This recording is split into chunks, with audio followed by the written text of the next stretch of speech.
there's anything bloodthirstier than a werewolf, it's a pirate, and KMT is playing safe.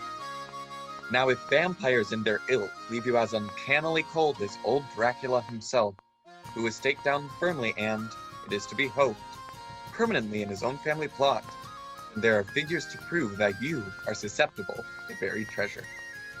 We calculate that no decent, law-abiding citizen is immune to pirates. There are cowboys, tick-tock. I don't care how young you are. Nothing charms, nothing ingratiates, nothing wins, like a one-legged, double-barreled buccaneer with earrings, a handkerchief on his head, and a knife in his teeth. What could be more appropriate on the starboard rail of your four-masted brigantine? If you haven't a four-masted brigantine, you have Treasure Island. It's in your library because it's a great English classic. And this evening, because it's a great story, it's your podcast. Treasure Island by Robert Louis Stevenson.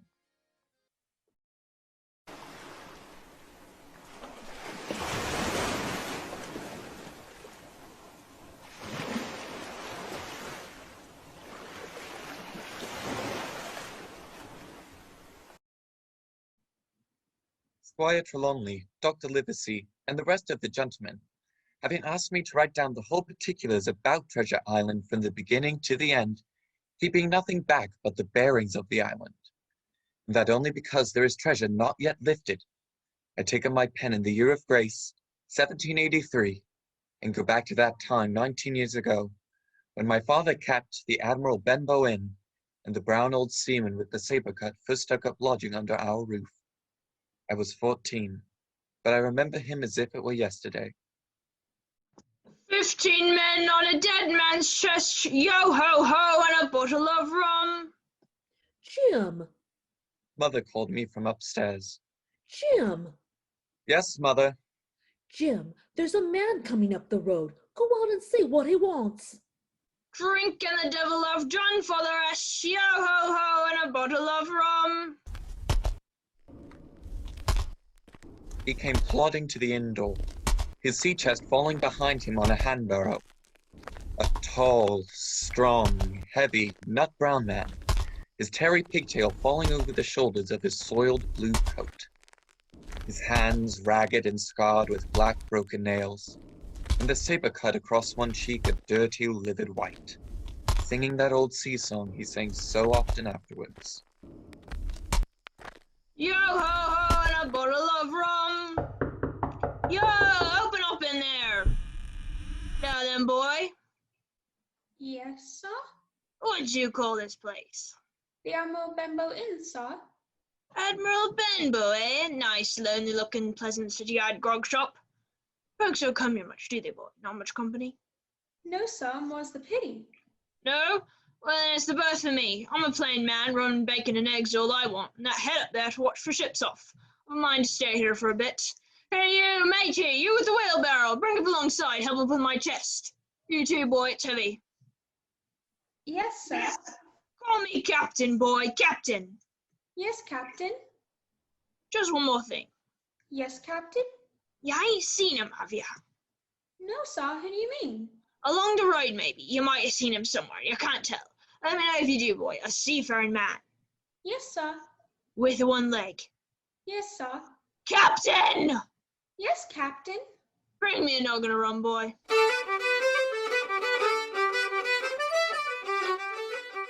So he came to live under our roof. We never knew his name. Called him the Captain.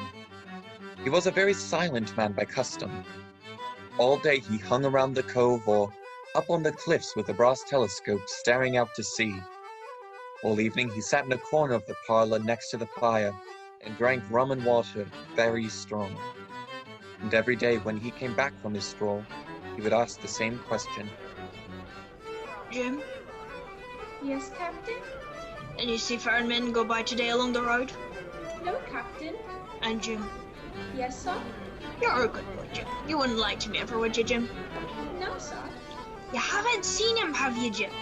Jim, there's a silver fourth penny for you on the first of every month if you'll keep our weather eye open for a seafaring man with one. Let me know the moment you see him, won't you, Jim? A seafaring man with one leg.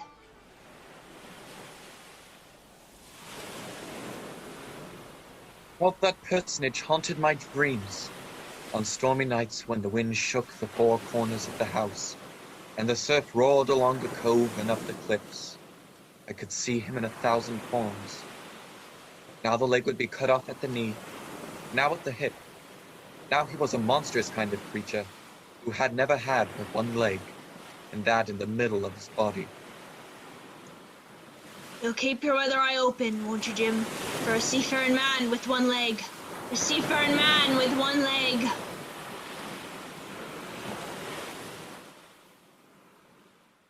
Months went by. The captain bade fair to ruin us, for he kept on staying week after week, month after month. And never a penny of money, Jim. Not a penny has he paid us since the day he came here. And me, a poor widow woman. Mother, why don't you ask him for some? Well, I'll tell you the truth, Jim. I'm afraid to ask him. I'm afraid of the man. Now, if your father was alive.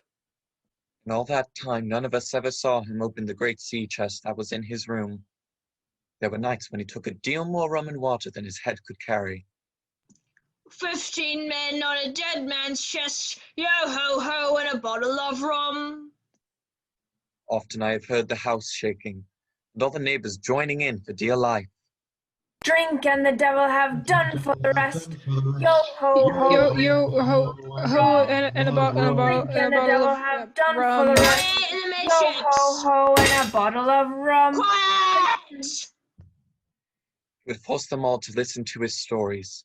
Dreadful stories they were, about hanging and walking the plank, and storms at sea and the dry Tortugas, and wild deeds and places on the Spanish Main. By his own account, he must have lived his life among some of the wickedest men that God ever allowed upon the sea.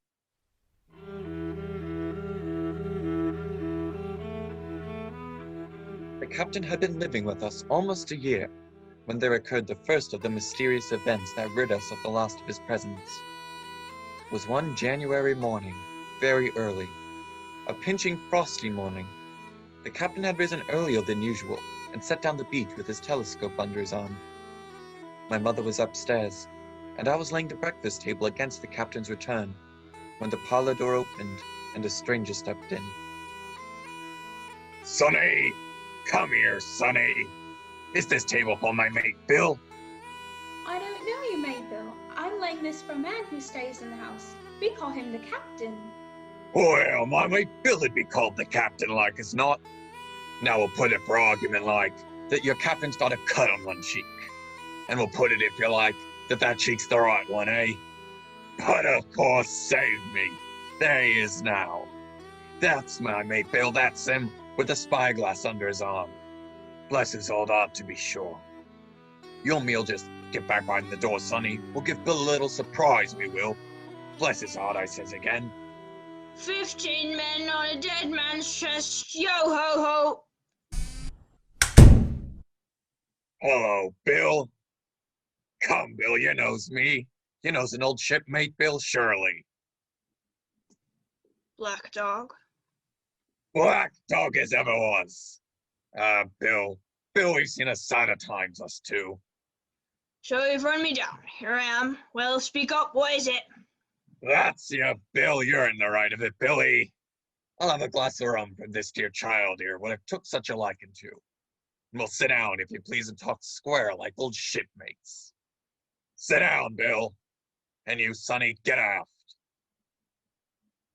Yes, sir. And none of your keels on me. Do you hear?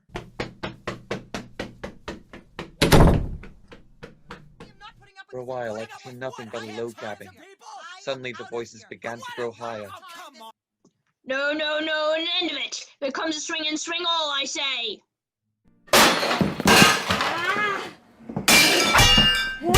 Ah! I saw a black dog streaming blood run off down the road. Presently, the captain returned, alone. Jim, give me some rum. Captain, are you hurt? I must get away from here. Get away, that's what. I must get away from here. What What happened, Jim? What happened? It's the captain, Mother. The captain? Oh, oh dear, dearie me, what a disgrace. I've been afraid of something like this ever since he came to the house with that old chest of his. I got the rum and tried to put it down his throat, but his teeth were tightly shut and his jaws were strong as iron. An hour later, our friend Dr. Livesey came. Doctor, what shall we do? Where's he wounded, Doctor? Wounded? A fiddlestick's end. No more wounded than you or I. The man's had a stroke. Where's Black Dog? Black dog? There is no black dog, except what you have on your own back. You've been drinking rum, man, and you've had a stroke. Now, listen to me. 1 glass of rum a day won't kill you, but if you take one, you'll take another, and then you'll die. Die and go to your own place, like the man in the Bible, and the world will be rid of a very dirty scoundrel. Do you understand that? The name of rum for you is death.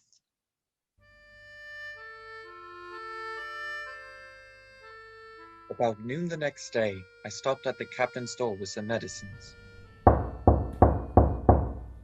Who is it? It's me, Jim. Come in, Jim, come in. He was lying very much as we had left him. Jim, you're the only one here that's worth anything. You know, I've always been good to you. Never a month but I given you a silver fourth penny for yourself.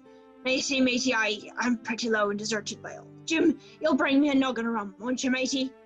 But the doctor said...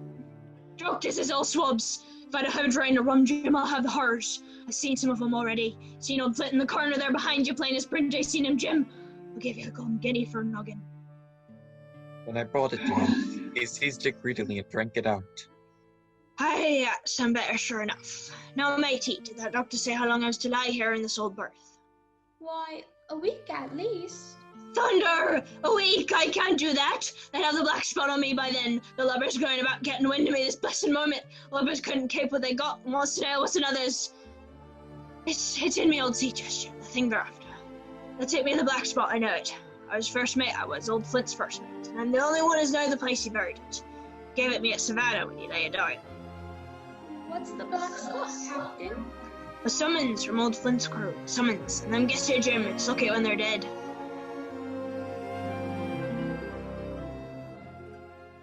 So a week went by. Then about 3 o'clock of a bitter, foggy, frosty afternoon, I saw someone drawing slowly near along the road. He was plainly blind, for he tapped before him with his stick, and wore a great green shade over his eyes and nose, and he was hunched, as if with age or weakness, and wore a huge old tattered sea cloak with a hood. Kind Christian friends, take pity on the poor blind mariner who has lost the precious sight of his eyes in the gracious defence of his native country, England, and God bless King George, where or in what part of this country he may now be. You're at the Admiral Benbow Inn, sailor. Eh? Black Hill Cove. I hear a voice, a young voice. It's here where I miss me dead lights. Will you give me a hand, my kind young friend, and lead me into the captain? I held out my hand, and the horrible, soft-spoken, eyeless creature gripped it in a moment like a vise. Now, boy, take me into the captain. Sir, upon my word, I dare not. You heard me. Take me in straight. Will you take me into the captain? Yes, sir. Good. And when I'm in view, say to him, here's a friend for you, Bill Bones. If you don't, I'll twist your arm right out of your body. Do you hear? Yes, sir, Bishop, damn you! Now, forward march.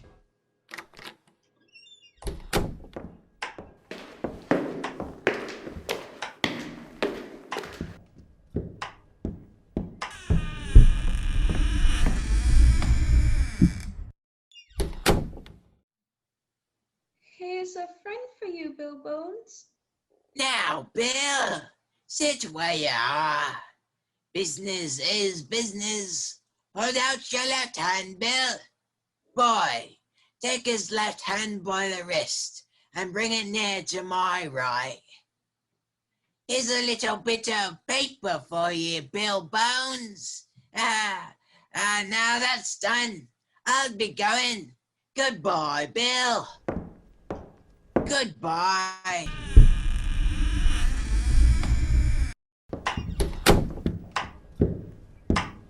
Jim? Yes, Captain? What time is it, Jim? 10 o'clock.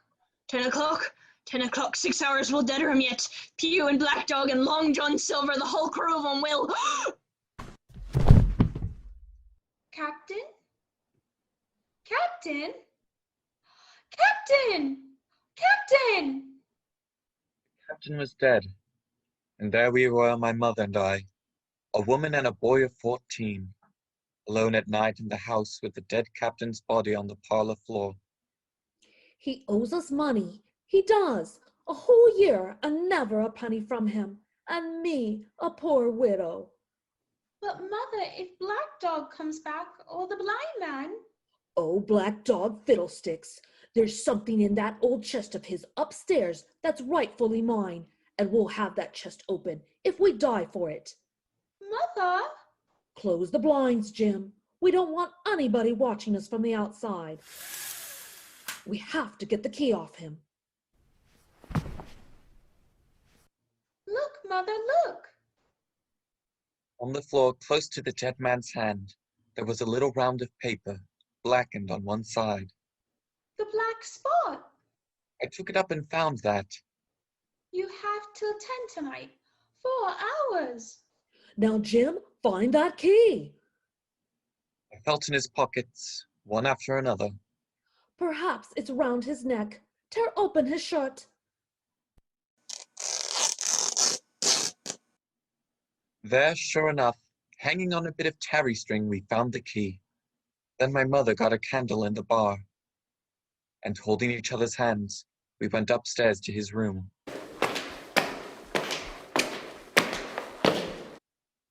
Give me the key, Jim. Now then.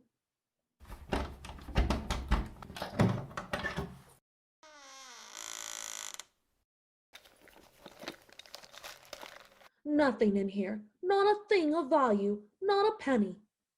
Mother, look. There before us lay the last things in the chest. A bundle tied up in oilcloth looking like papers, and a canvas bag that gave forth at a touch the jingle of gold. Do you see, Jim? I knew we'd find it. But I'll show these rogues that I'm an honest woman. I'll have me do, and not a farthing over. Here, Jim, hold this bag. Coins were of all countries and sizes, doubloons and louis d'or and guineas and pieces of 8. Mother. What is it, Jim? Mother, listen.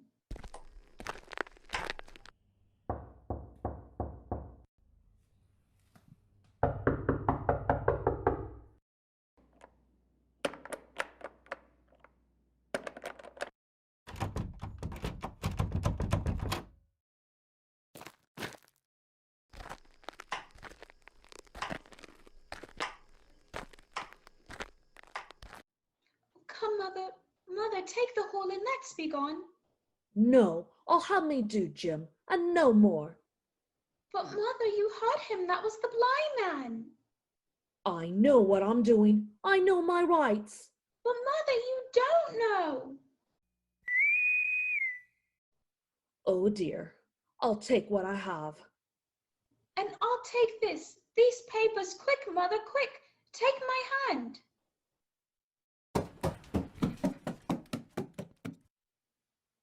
Next moment we had opened the door and were in full retreat toward the village. Look, Jim, over the hill. There they come. Run, Mother.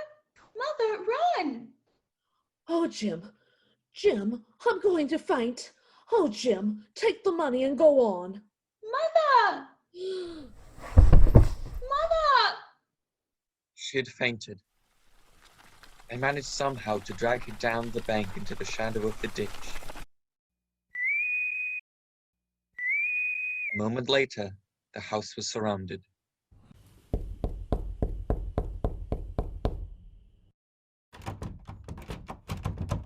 Bones! Bones! Bill Bones, will you answer me? Down with the door then! Aye, You. In ye lubbers! Loot the house and find it!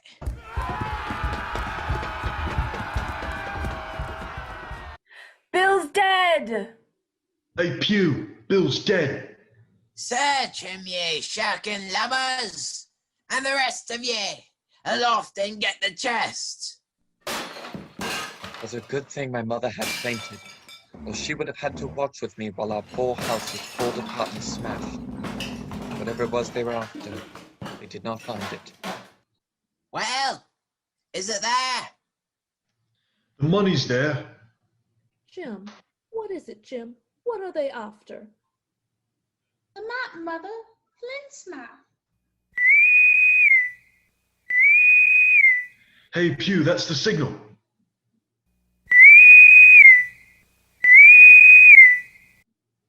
Scatter me, lads! Hold on, ye snakes! It's in the house. You know it is. Shiver me soul if I had me eyes.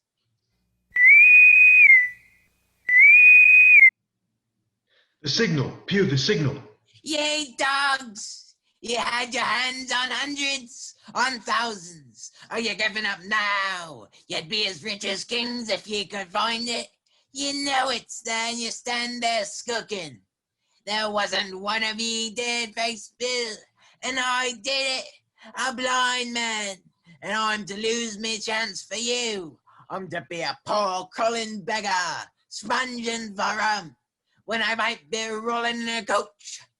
If you had the pluck of a weevil in a sea biscuit among the lot of ye. That's the last signal. Get out! Scatter me, lads!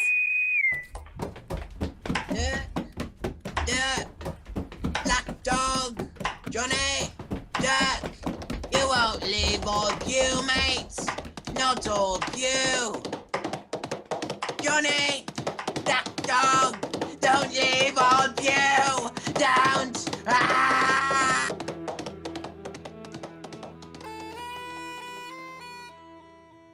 When they picked him up where he lay on the road on his side, Pew was stone dead. The horsemen, as it turned out, were revenue officers with some news of a strange lugger in Pitt's Hole, and they set forth that night in our direction. They took my mother to a neighbor's house. Well, Hawkins, they got the money, you say? Well, what in fortune were they after? More money, I suppose. No, Sergeant, not money. I think, in fact, sir, I believe, I have the thing in my breast pocket. And to tell you the truth, I should like to put it in safety. To be sure, boy, quite right. I'll take it. I thought perhaps Dr. Livesey. What? Oh, yes, Dr. Livesey. Perfectly right, perfectly right. A gentleman and a magistrate.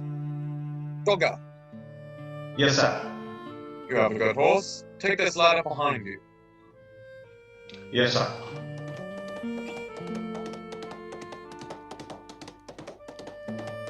We rode hard all the way till we came to Dr. Livesey's door. Dr. Livesey, the doctor's supping tonight at the Squire's. The Squire? So there we go, boy.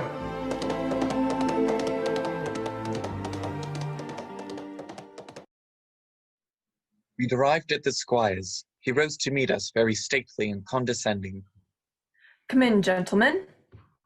Good evening, Squire. Good evening, Dr. Livesey. Good evening to you, friend Jim. What good one brings you here? Then the officer stood up straight and stiff and told his story. Sergeant, you're a very noble fellow, and this lad Hawkins is a trump, I perceive. Hawkins, ring that bell. The sergeant must have some ale. And so, Jim, you have that thing they were after, have you? Here it is, sir. You've heard of this Captain Flint, I suppose, Squire? Heard of him? Heard of him, you say? Why, he was the bloodthirstiest buccaneer that sailed. Blackbeard was a child to Flint. The Spaniards were so prodigiously afraid of him that I tell you, sir, I was sometimes proud he was an Englishman. What interests me is, had he money? Money? What are those villains after but money? That we shall soon know. What I want to know is this. Suppose I have here in my pocket some clue to where Flint buried his treasure. Will that treasure amount to much? Amount, sir? It will amount to this. If we have the clue you talk about, I'll fit out a ship in Bristol Dock and take you and Hawkins here along, and I'll have that treasure if I search a year, sir.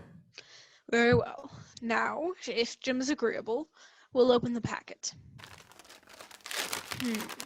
A map of an island with latitude and longitude.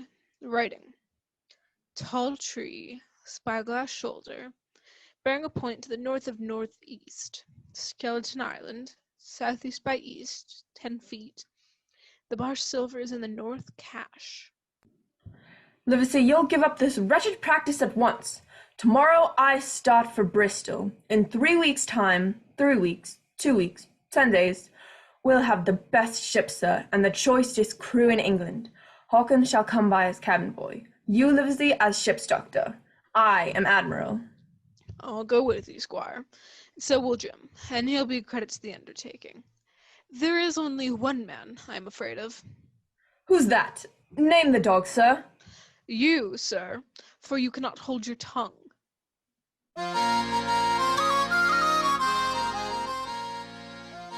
It was longer than the squire imagined ere we were ready for the sea. Weeks passed on. Then one fine day there came a letter from the squire from Bristol. Dear Livesey, the ship is bought and fitted. She lies at anchor, ready for sea. It was the crew that delayed me, till the most remarkable stroke of fortune brought me the very man that I required. I was standing on the dock when by the merest accident I fell in talk with him. He had hobbled down there that morning with a parrot on his shoulder, to get the smell of salt, he said. Out of pure pity, I engaged him on the spot to be ship's cook. Long John Silver he is called, and has lost a leg. Well, sir, I thought I only found a cook, but it was a crew I discovered. Between Silver and myself, we got together in a few days a company of the toughest old salts imaginable. I declare we could fight a frigate. Seaward ho! Hang the treasure. It's the glory of the sea that has turned my head.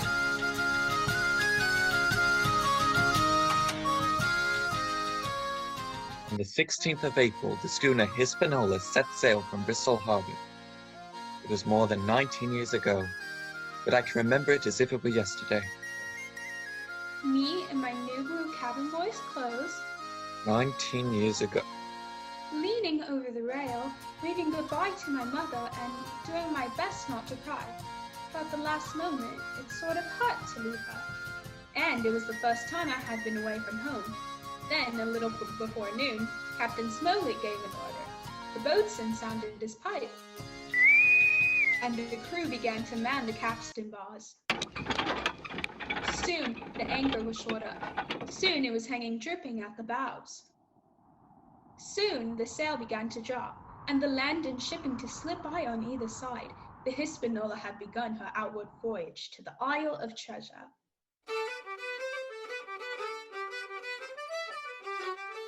On the second day out, I made the acquaintance of our one-legged ship cook, Long John Silver.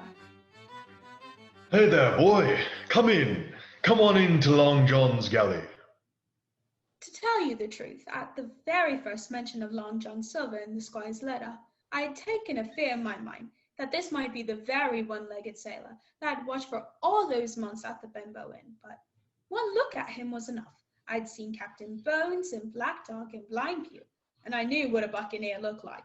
Very different from this clean and pleasant-looking sea cook. His left leg was cut off close to the hip, and under his left shoulder he carried a crutch, which he managed wonderfully, hopping about on it like a bird. Ah, pieces of 8, pieces of 8, pieces of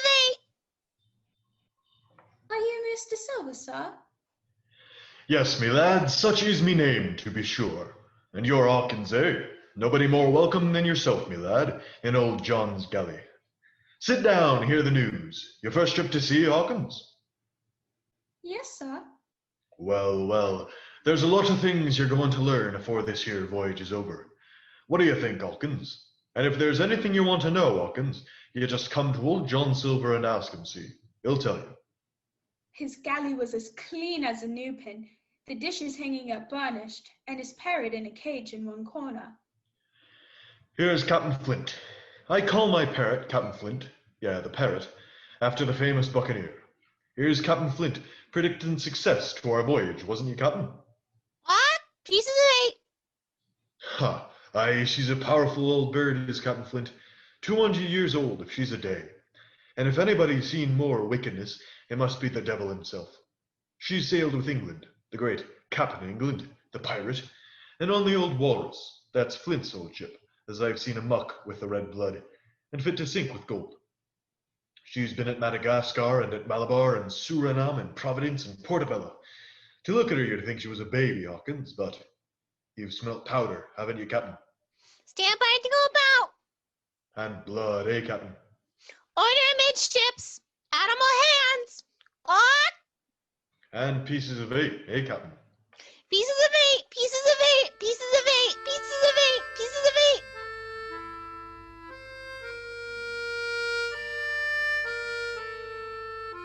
At the end of the third week, we left the Madeira behind us.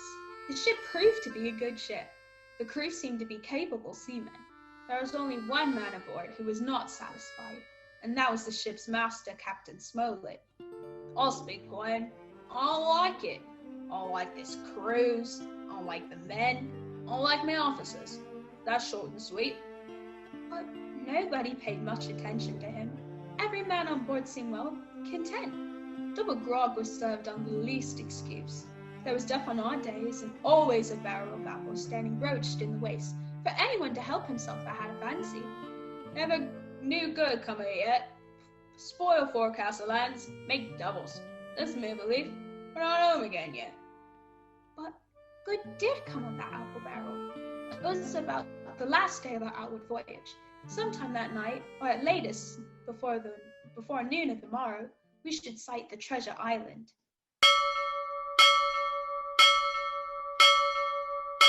Just after sundown, when all my work was over, I thought I should like an apple. I ran on deck. The watch was all forward, looking out for the island. I got into the apple barrel. Suddenly, I heard voices on deck. I just want to lay down, relax.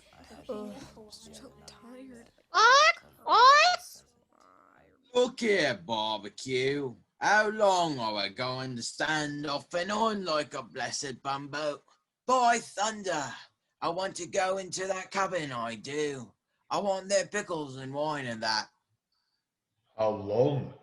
By the powers, the last moment I can manage, and that's how long. How many tall ships, think you, have I seen laid aboard? And how many brisk lads drying in the sun at Execution Dock? And all for the same hurry and hurry and hurry. He's a first-rate seaman, Captain Smollett. Sails the blessed ship for us. We're all seamen aboard here, I should think. All forecast lands, you mean? I know the sort you are. You're never happy till you're drunk. Is he all Long John? I don't know where this treasure is, do I? No more do you, says you, and here's this squire and doctor with a map and such. Well, now I mean this squire and doctor shall find the treasure for us, and help us to get it aboard by the powers. After that. After that? What do we do with them, John Silver, after that? Well, what do you think we does with them? Put 'em ashore like maroons? Or cut 'em down like that much pork? Duty is duty, mates. Wait. Wait is what I says. When the time comes, why, let her rip. Land ho! What's that? Land ho! Land ho! Land ho! Oh my gosh, so exciting! And we sighted land.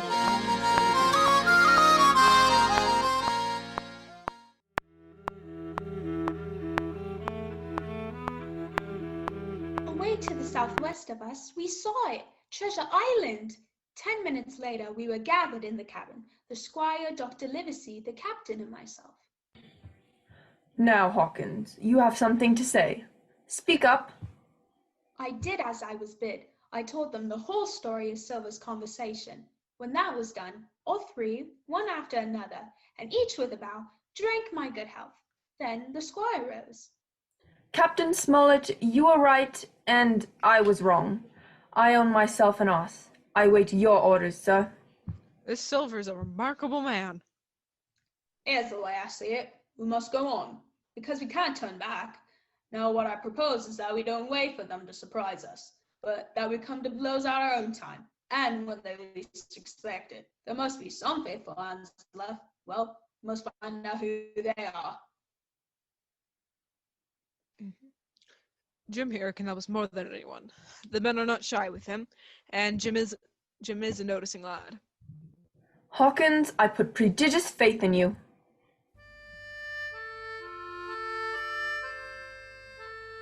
In the meantime, talk as we please.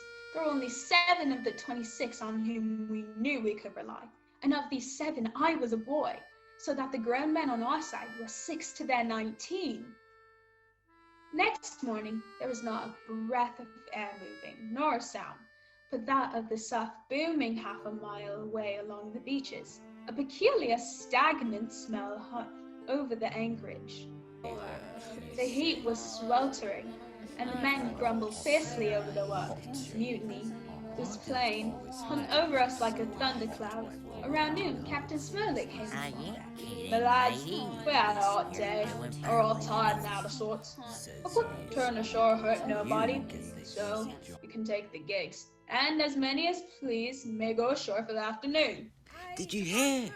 Smollett said we could take the gigs. We're going on the island. Lower away. Hey, wait a minute, men. What's theory? Lower away. John Silver suspected a trick. He hopped around the deck on his one leg. Lower away. What's theory? Wait a bit, will you, men?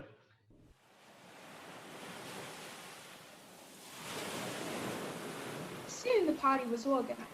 6 fellows were to stay on board, and 13, including Silver, began to embark.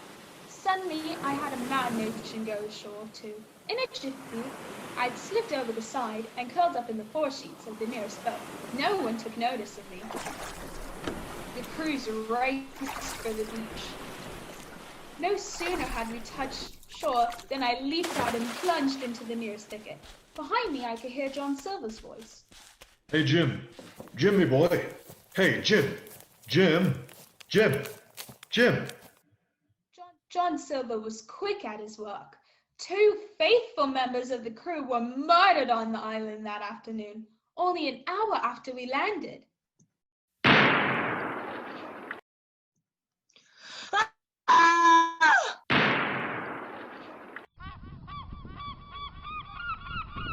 The second killing I saw with my own eyes, from where I lay hidden among the trees. Will you tell me you'll let yourself be led away with that kind of a mess of swabs? Sure as God sees me. I'd sooner lose me hand than turn again me duty. Mate, it's because I think it's gold dust of you. Gold dust. John Silver, you're mate of mine no more. If I die like a dog, I'll die in me duty. You've killed Alan, haven't you? Kill me too if you can, but I defies ya. He started to walk away. Try this then. Long John whipped the crutch out of his armpit and sent it hurtling through the air. It struck him in the back and killed him. Then Silver brought out a whistle. I didn't wait. I ran as I never ran before. Darby McGrath.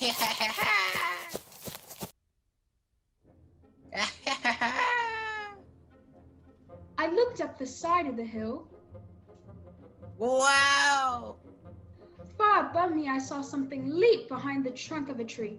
It seemed dark and shaggy. I turned and began to run. Suddenly, the thing appeared in front of me, and running forward, threw itself on its knees before me, and held out its clasped hands in supplication. Oh! Who are you? poor Ben Gunn I am. I haven't spoke with a Christian these 3 years. 3 years? Were you shipwrecked? No, mate. Maroon. 3 years. Lived on goats since then, and berries and oysters. Mate, my heart is sore for Christian diet. You mightn't happen to have a piece of cheese about you now? No? Well, many's the night I've dreamed of cheese, toasted mostly, and I woke up again, and here I was. What do you call yourself, mate? Jim. Jim. Well now, Jim, you wouldn't think I was rich to look at me, would you now? Why, no, not in particular. Well, but I am, Jim. I'm rich, powerful rich. Oh, Jim, you'll bless your stars, you will. You was the foot that found me. Whoa! Suddenly, his eye fell on the Hispaniola lying far below us. Between it and the land was the jolly boat, with 5 men moving toward shore. But I could not tell if they were our men or the mutineers. Jim, tell me true. That ain't Flint's ship. It's not Flint's ship, and Flint is dead. There are some of Flint's hands aboard. Worst luck for the rest of us. Not a man with 1 leg. Silver? Whoa, if you were sent by Long John, whoa, I'm as good as Spock. I know it. I was in Flint's ship with Long John Silver when old Flint buried the treasure.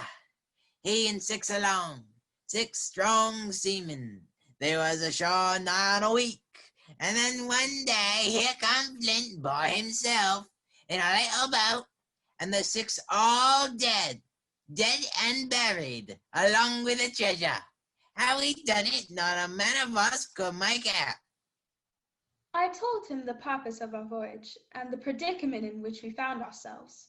That Long John, he's a bad un. Then you're all in a clovage, ain't ya? Well, you just put your trust in Ben Gunn. That's Ben Gunn's the man to help ya. You tell that to your squire, Jim.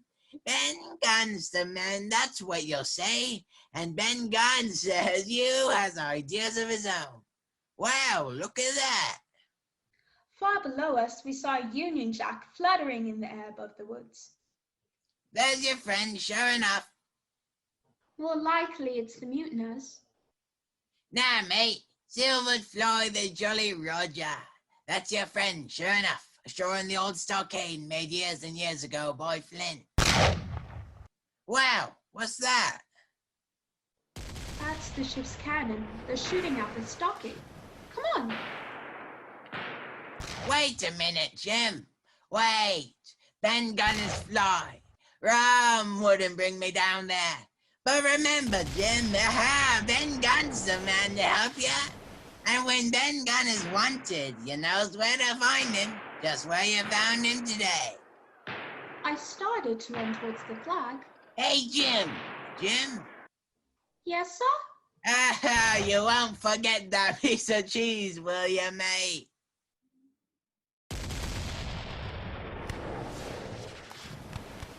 It was less than a mile to the stockade. It was heavy running through the woods. The shooting was getting louder. Suddenly before me I saw a clearing, and the smoke of muskets fired nearby. Hey there! Who goes there? Hey, don't shoot! It's me! Who's me? Me, Jim Hawkins! Jim's back. Yay, It's Jim. Look, Jim's back. He's safe. Jim's back. Hello, Jim. Welcome. Moments later I was over the stockade, among my friends, and soon afterwards the firing ceased. The mutineers were saving their powder.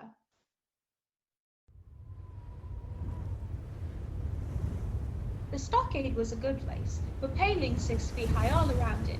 We could have held it against a regiment, and here Captain Smollett decided to stay and await our enemies next morning. I told Dr. Livesey and the squire about Ben Gunn. Hey, flag a truce! Flag a truce! Who's that? It's Silver. Keep indoors, men. 10 to 1, this is a trick. Who goes there? Stand or we fire. Flag a truce! Doctors, watch on the lookout. Dr. Livesey, take the north side if you please. Yes, sir. Jim, the east. Gray, west. The watch below. All hands to load muskets. Lively, men, and careful. What do you all here, flag of truce? Captain Silver, sir, come to make terms. Captain Silver, why, you black-hearted scoundrel alive! Silence, sir, silence. If you wish to talk to me, you can come, and that's all. If there's any treachery, will be on your side, and the Lord help you. That's enough, Captain. A word from you's enough. I know a gentleman, and you may lay to that. You better sit down. Eh, you ain't gonna let me inside, Captain? It's a main cold morning, to be sure, sir, to sit outside on the sand. Oh, there's Jim. Top of the morning to you, Jim.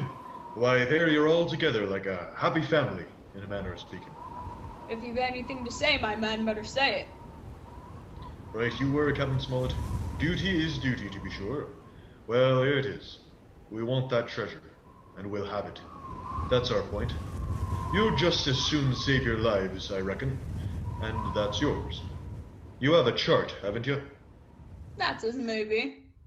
Ah, well, you have, I know that. What I mean is, we want your chart. You give us the chart to get the treasure by, and I'll give him the affidavit, upon my word of honor, to clap you some more safe ashore. Is that all you have to say? Every last word, by thunder. Refuse that, and you've seen the last of me but musket balls. Very good. Now you hear me. If you come up one by one, unarmed, I'll engage to clap you all in irons and take you home to a fair trial in England. If you won't, as my name's Alexander Smollett, I've flown my sovereign colors, and I'll see you all to Davy Jones. You can't find the treasure, you can't sail the ship, and you can't fight us. I stand here and tell you so. And it's the last good word you'll get from me. Now tramp me, lad. Ha! Laugh, by thunder, laugh. Before an hour's out, you'll laugh on the other side. Them that die'll be the lucky ones.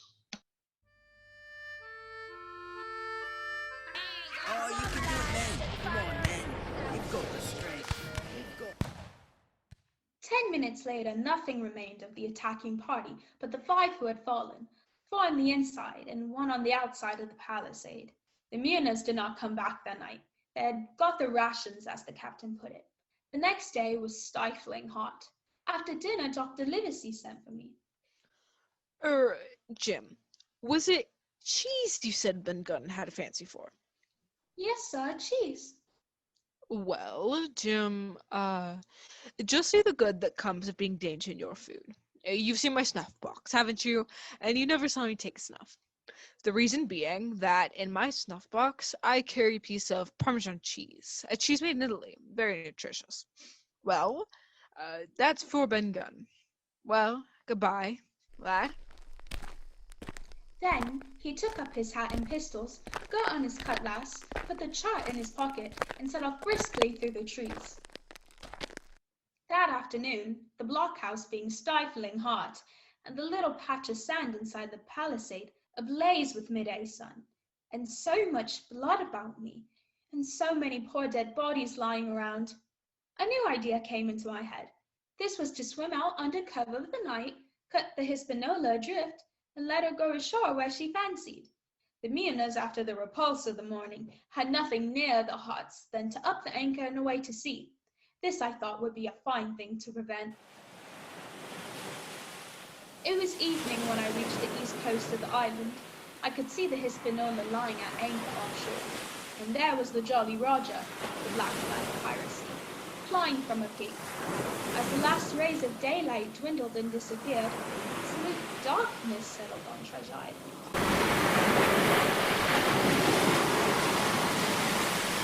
The next night, I was back on land.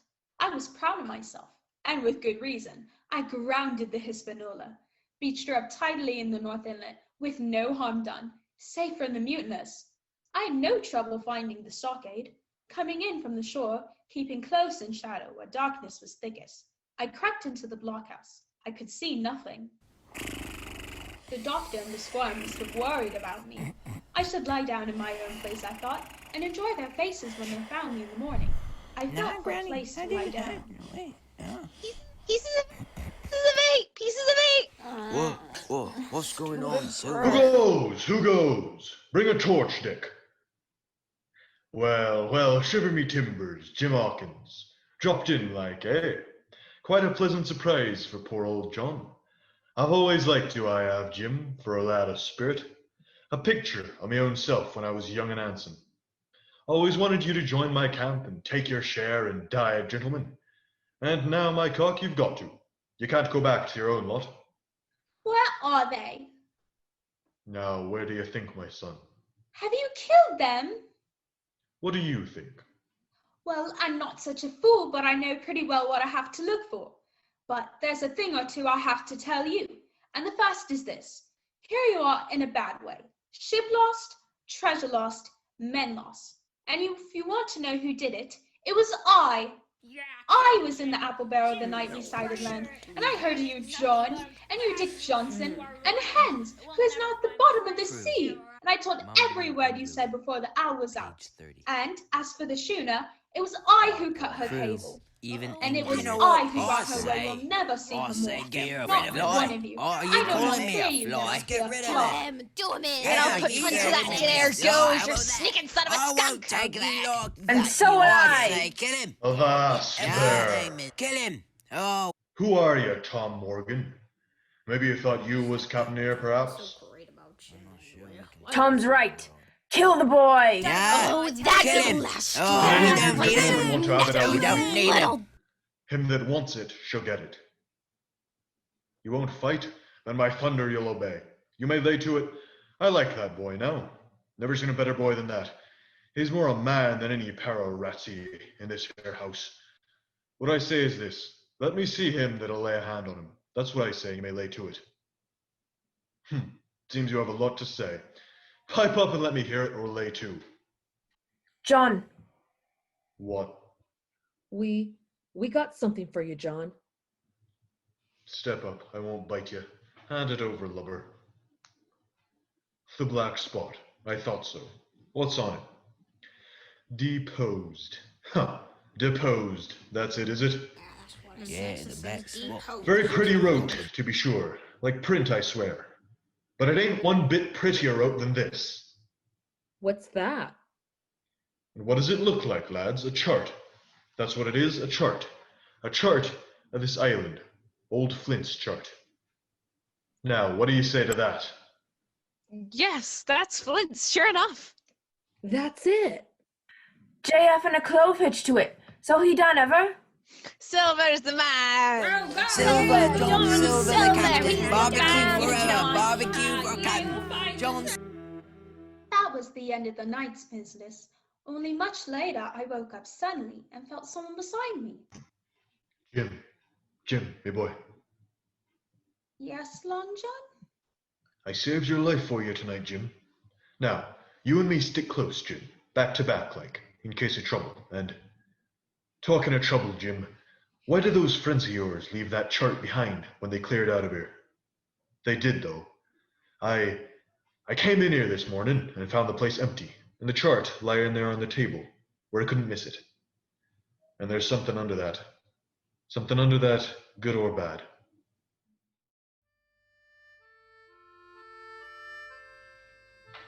The next morning, we set out for the treasure.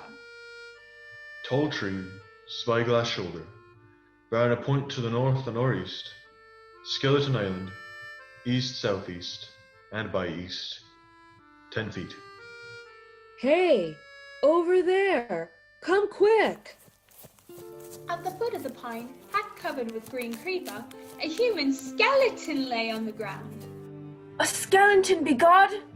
It laid perfectly straight, the feet pointing in one direction, the hands raised above its head like divers pointing directly in the opposite. It ain't natural. It ain't natural, but you know, lads, I've a notion in me old numbskull. Now, here's the compass. There's the tip-top point of Skeleton Island sticking out like a tooth. Just take a bearing, will you, along the line of them bones? East-southeast, and by east. I thought so. It's a pointer. Right up there's our line for the Pole Star and the Jolly Dollars. This is one of Flint's jokes, and no mistake. Him and these six was alone here.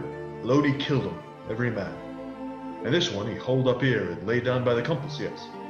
6 they were, and 6 we are. And bones is what they are now. I saw him dead, old Flint. There he lay with penny pieces on his eyes.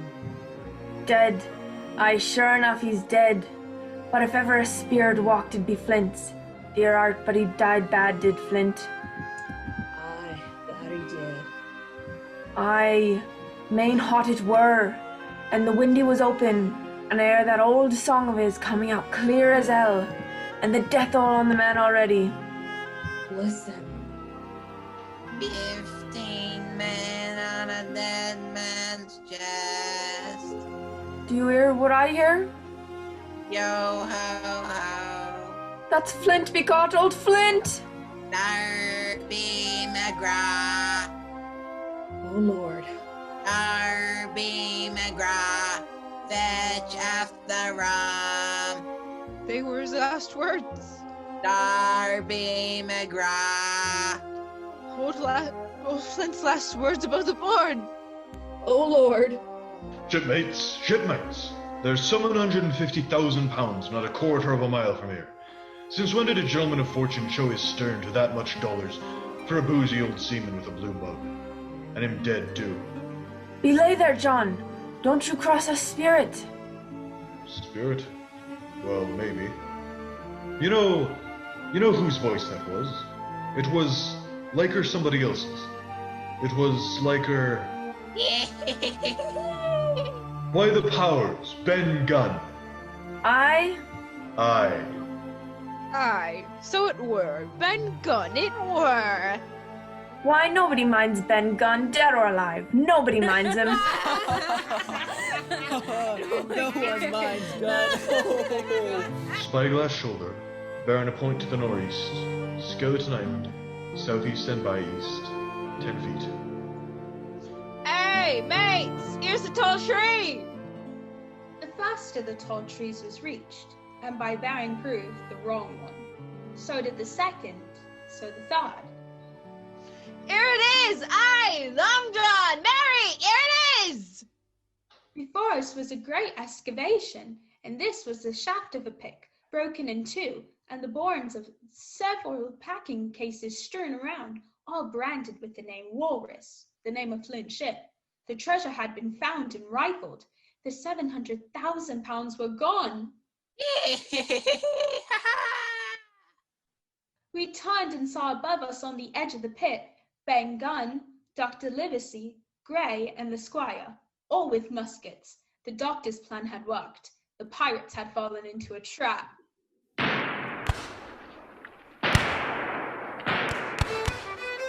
John Silver, you're a prodigious villain and impostor, sir. But you saved this boy's life, and I'll not prosecute you. But the dead man, sir, hang about your neck like millstones. Thank ye kindly, sir. I dare you to thank me. It's a gross dereliction of my duty. Stand back.